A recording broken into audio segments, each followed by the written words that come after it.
What I'm about to say is going to get me in a whole lot of trouble. If you are a person of color, if you are a woman in this land, and you made a decision that you're not going to vote, maybe you're not voting because your issue isn't on the table.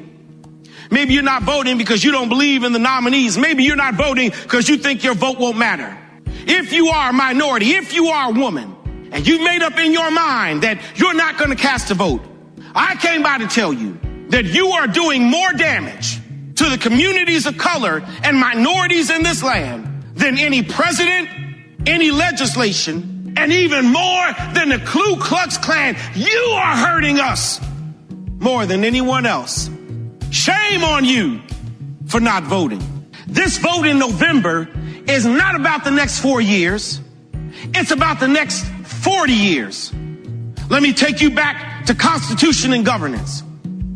The President of the United States has the authority to place men and women as judges all across the district courts, the appellate court, and the Supreme Court. This current president, in his 4 years, has appointed more judges than every other president except Jimmy Carter. In 4 years, President Donald Trump has appointed 198 judges to the bench, 2 to the Supreme Court, some 50 plus to appellate court, and the rest to district court. And many of those appointees will sit as justices of judgment for the rest of their lives. So when you don't vote, you don't determine who stands at trial. When you don't vote, you don't get to sit in the jury and determine the fate of those in trial. When you don't vote, you don't get to help determine the judge that sits on the bench. So don't tell me you out here hollering Black Lives Matter if you don't vote. Black lives don't matter to you if you don't vote. Don't tell me you're mad that Daniel Cameron has not indicted the police officers who killed Breonna Taylor if you don't vote, because you ain't got nothing to do with it. How dare you not vote?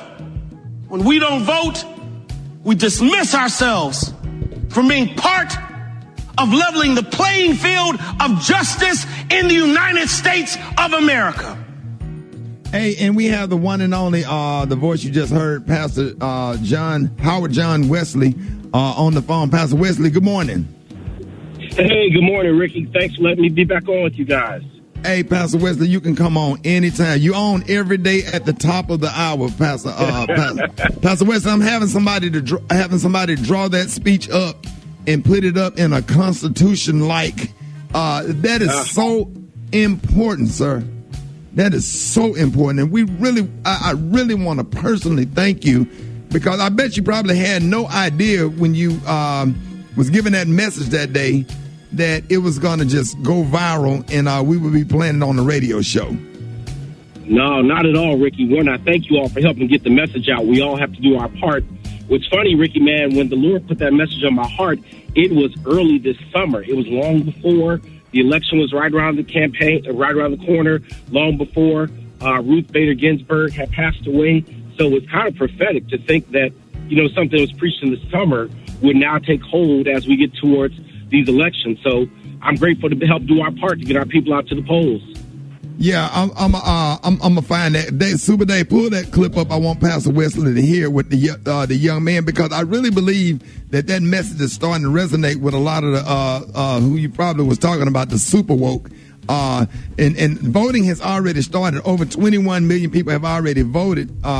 Georgia and Texas experienced record turnout last week, and Florida started early voting yesterday, where people were voting 12 hours. What do you think about, just the enthusiasm of people getting out and voting?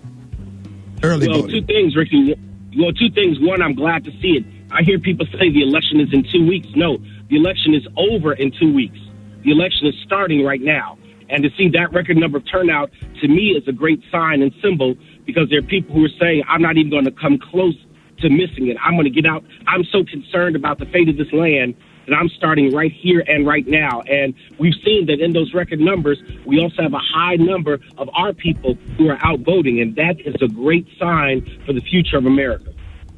Yep. Hey, Pastor Wesley, you know they have early voting in Florida that started on the 19th. The morning show is going to be sitting out there all day with our affiliate station, getting people to come out, because if we see what we saw in 2008, from what I saw with my own eyes, people coming out there that particular Saturday and coming out vote for Barack Obama, I think we can get the same result for the state of Florida. Real quick, Pastor Wesley, talk to the young men, the young men that just really don't know how the system works. A little bit more detail, about jury duty and all of that stuff. Yeah. So I know as a black man and with 2 black sons, we're concerned about what we know is blatant injustice against our kind. And the reality is that vote is so critical, brother, because it allows you, one, to determine who your Commonwealth attorney is.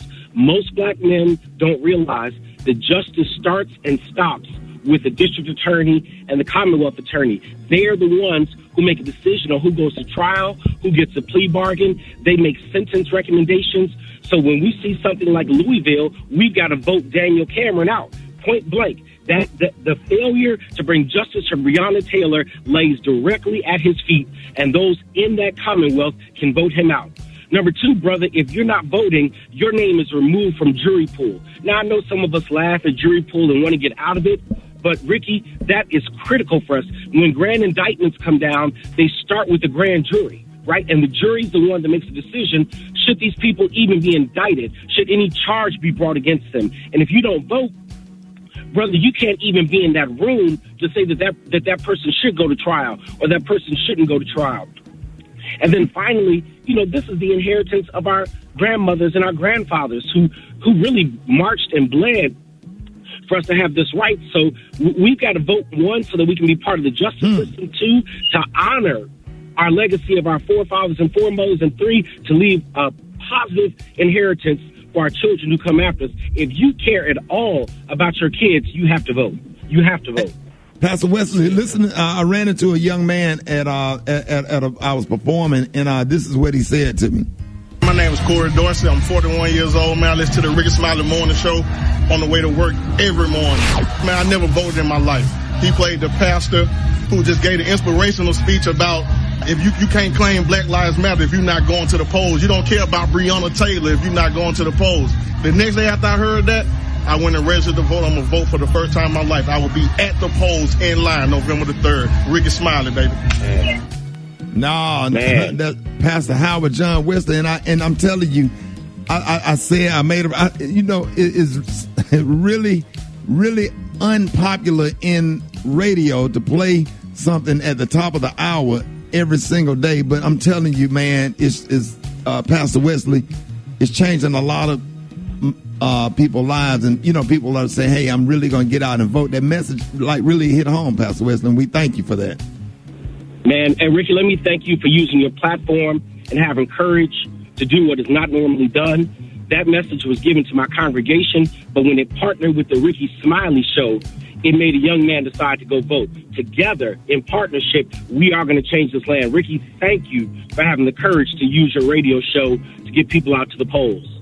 Yeah, and Pastor Wesley, you only made one mistake in your whole life, but we're not going to talk about it. Pastor Here Wesley. we go. Pastor Wesley, when you got to 1911, you just went to.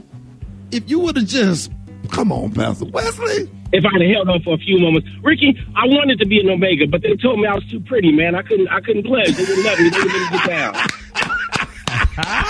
Got him. Ladies and gentlemen, the one and only Pastor Howard John Wesley. Hey, love you, Pastor Wesley. Thank you, man. Love you.